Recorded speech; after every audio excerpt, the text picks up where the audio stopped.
All right. I don't actually even really know what I'm going to talk about. I'm just going to walk around the room for a little bit and start shitty chatting. There was something funny that happened the other day I thought was pretty good. So I get on this Skype call. Idiot. Who uses Skype these days? No, I was on a Discord call. I was talking to this girl. And one of the first questions she asked me is, "Hey, why don't you have like an iPhone? Why don't you use any Apple products?" And me, being a bit of a dick, I was like, anyone who knows anything about technology knows to stay away from Apple. now, now, bless this girl's heart, she started laughing, but she was obviously shocked. She was like, "Wow, what a dick!" Like, that was rude. And honestly, like, that probably could have been the best reaction that anyone can give you in that situation. It's hard for me to be myself around people. And I've noticed this when I became more empathetic. Go with me on this, but when I didn't care, I would say anything to anyone because I always assumed that no one would get hurt. They're words, right? Sticks and stones. Why would you let anything bother you? You are the one doing it if it bothers you, right? But I got so overly sensitive to people's oversensitivity that I would refrain from saying things that would be a little more shocking or a little more edgy. And that's annoying because that's who I am. Not to say I'm some edgy damn kid or anything, but I like to mess around with people and I like to dick around, and I haven't been doing it because of this oversensitivity. And it was great when she did that because I was like, okay, wonderful. There are people out there who don't give a shit and aren't hurt by things. Isn't it kind of weird that we're that way these days? And it's not, what's weird to me is when I was a kid, if I whined and complained about someone who offended me, oh my God, I'd have been ripped a new asshole. People would have been like, really? You're gonna be a bitch? Like, what?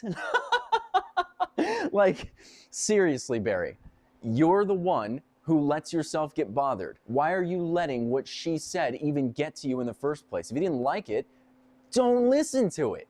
And I'm like, oh, well, duh, yeah, that's actually really simple. That's actually the easiest thing you can possibly do. And you're 100% right. Yeah, it was me. I was the one who let myself get offended. It's like we lost that. How do we like lose this common sense that we had? Nowadays, the way the law works on the internet is if someone pisses me off, I now have a crowd of people around me who are going to say, "Oh, Barry, I'm so sorry you got offended. Oh, that guy should never have said that to you. You poor guy." Are we baby boomers all of a sudden? Like, what happened? How did that even happen? You don't get to get pissed over nothing and then have everyone around you. It's like, imagine being this person who is blissful, who does not give a worry about anything that happens to him, right? You're this person who is just, I guess, emotionally mature, right? But then all around you, you see people get their way when they abuse others' emotions, right? When they say, "I'm offended, that hurt me, how dare you, you owe me an apology." And people kowtow to it and they give them their apology, you know? It just doesn't really make a lot of sense to me. And it makes me like scared for not only myself, but people out there who are a little more emotionally mature. Because as you go on living in an environment like that, you become part of that environment, you know? You end up thinking, well, no, the normal is to freak out when I get upset. The normal is to become traumatized by the situation that just happened to me and worry and stress and bring others in there with me, freak out about it. For me, it's always been easier to just let stuff go. If someone pissed me off royally enough, like, and it couldn't be anything that offended me. Like, for example, I was a little Jehovah's Witness kid, and people would talk about drugs, or they would talk about like gay sex. I would get really uncomfortable when they'd bring that up. I get really uncomfortable. Or they'd talk about their religion. I get really uncomfortable when they brought it up. I didn't want to hear it, you know? But I didn't sit there and be like, hey, look, I need you to stop the conversation. You're offending me right now, okay? And if I did do something like that, do you imagine if I did something like that? Oh my God, no one around me would take that seriously, and I wouldn't want them to. That's me being such a wuss about not being able to deal with something I heard, and I'm such a prissy little girl about it that, and I don't mean that like I'm not trying to, I'm being a dick, okay? Take it, it's facetious, you know? But then, too, that's not entirely very fair. I did work at Falcon Northwest for a couple of years. And when I worked there, I was a kid, and I was probably some emotional little kid. And anytime I had a problem, if I vocalized my problem to these people at Falcon Northwest, they're all old 40-year-old plus men, okay? They're not little kids who are gonna be butthurt about shit. So I'd say something and I'd be like, I don't know how to think about this, you know? Like, I don't know how to feel about this. And I'm like worried about it or this and that. They'd all look up at me with the with this face. They'd look up at me and go, are you gonna be a little girl about it? Are you gonna like, what? You just wanna complain about it? Like, what's the deal? Seriously, stop being a little kid. It's not a big deal. And then, you know, there I am. I gotta, I gotta be a little red in the face and be like, God damn it, yeah. No, you're right. You know, I'm being a little child about this situation. You're absolutely right. So it's not entirely fair. You know, you're around this situation where you're a bunch of mature adults who've been through so much. They don't care about every tiny situation that comes their way, you know? And perhaps a lot of us on the internet, a lot of us on the internet are kids. We're the ones who have the most time to spend on the internet. Maybe that's just why there's this large amalgamation of people who are sensitive and butthurt over stuff. And I'm not saying don't get butthurt, don't feel, right? If something bothers you, then it's gonna bother you, you know? But it's also important to remember that you're the one who lets stuff affect you the way it does, okay? If someone came to you and said, I don't like iPhones, right?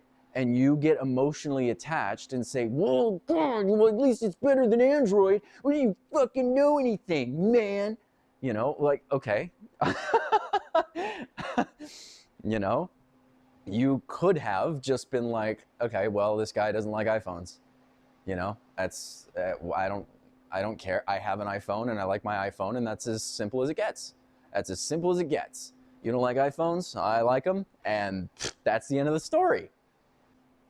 There is something that I've been feeling a lot lately.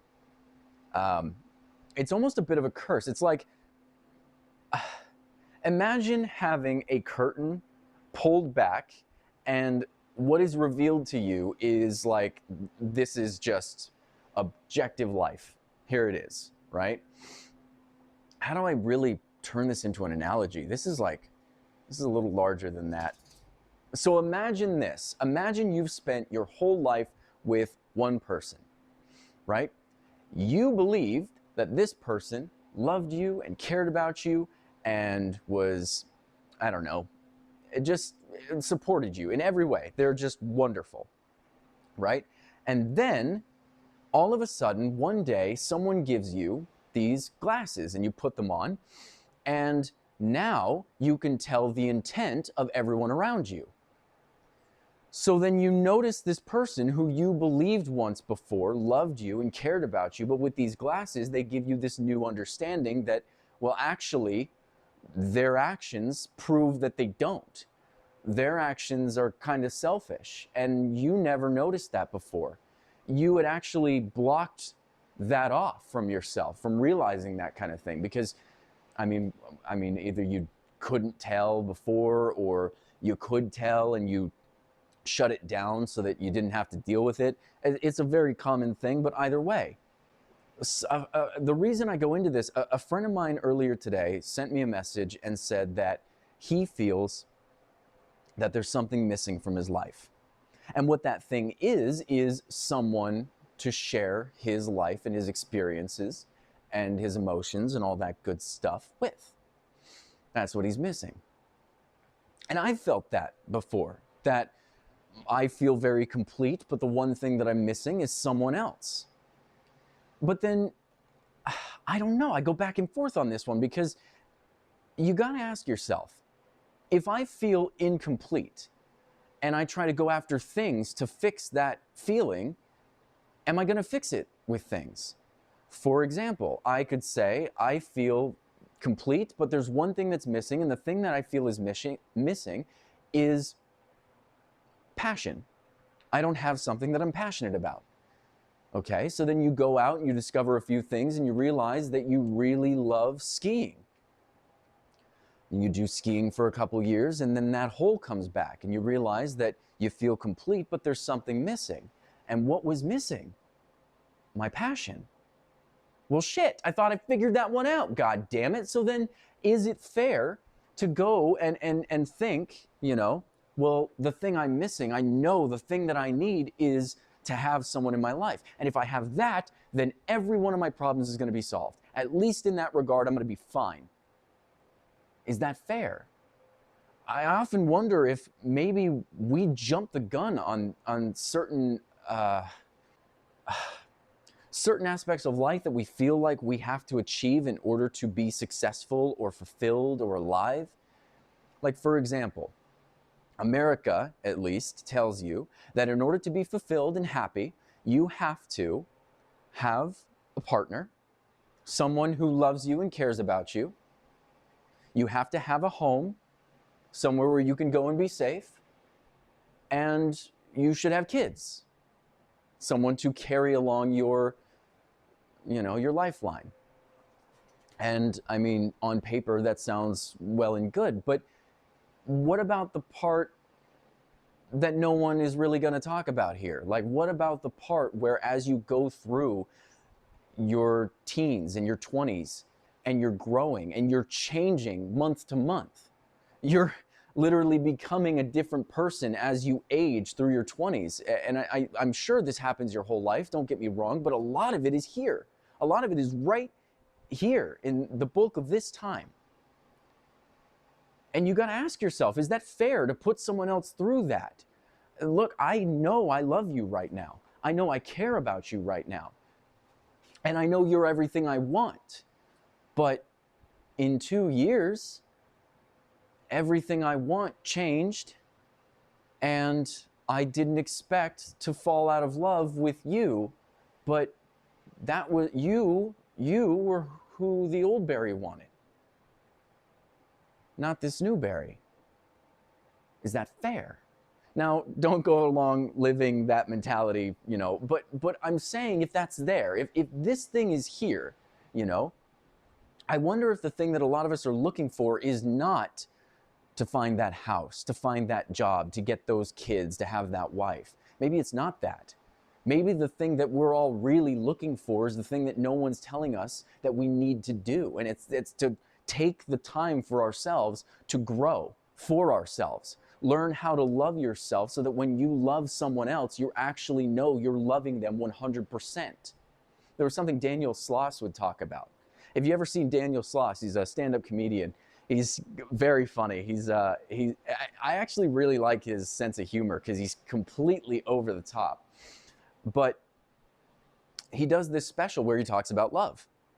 And he says things that resonated with me a lot. He said, a lot of people go into relationships thinking that the other person will love them, and that love that they give them will be enough to supply them with the rest of the love that they don't know how to give themselves.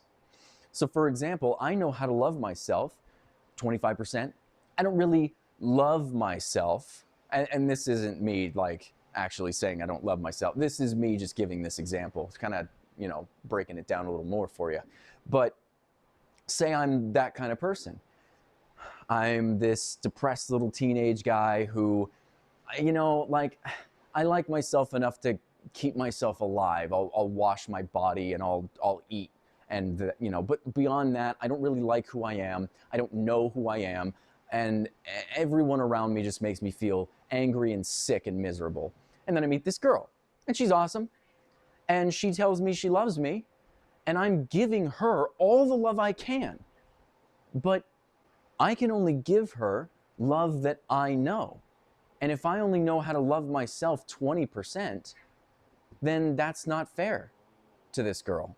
That's all I'm giving her. And same with her. If she only knows how to love 20% of herself, and of course, how do you quantify a percentage of it? But you get what I'm saying, hopefully, right? If you don't fully know how to love who you are and accept who you are, then you cannot employ someone else to love you the rest of the way. You're setting yourself up to fail. And that's what this system, I feel, kind of does. Not to say we live in a society, but we live in a society that values getting married out of high school or college, getting yourself that nice job. We don't talk about this part of us that needs to develop, that needs to grow. We go through this horrible angst during our 20s that a lot of us have never been told about. Imagine that one. Imagine that one.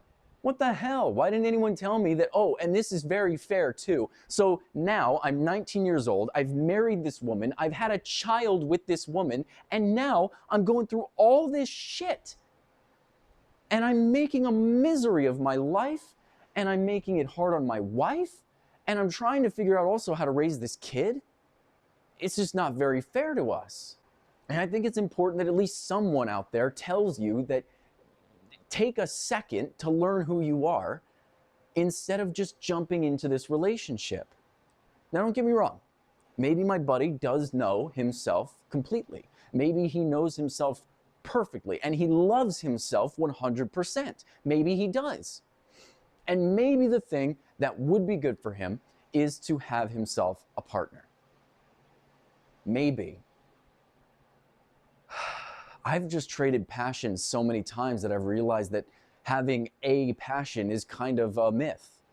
So then if I were to sit there and think, okay, I know the thing that'll make me happy. Yeah, I'm feeling alone and kind of miserable today. I know the thing that's going to make me happy. I'm going to go out today. I'm going to get on my bike and I'm going to ride around all the town. And then I go do it and I'm happy for a day. Yeah, it was great. Then the next day, I'm miserable. Okay, but if I do that bike thing again, I'll be good. And I do that bike thing. It wasn't as good as yesterday.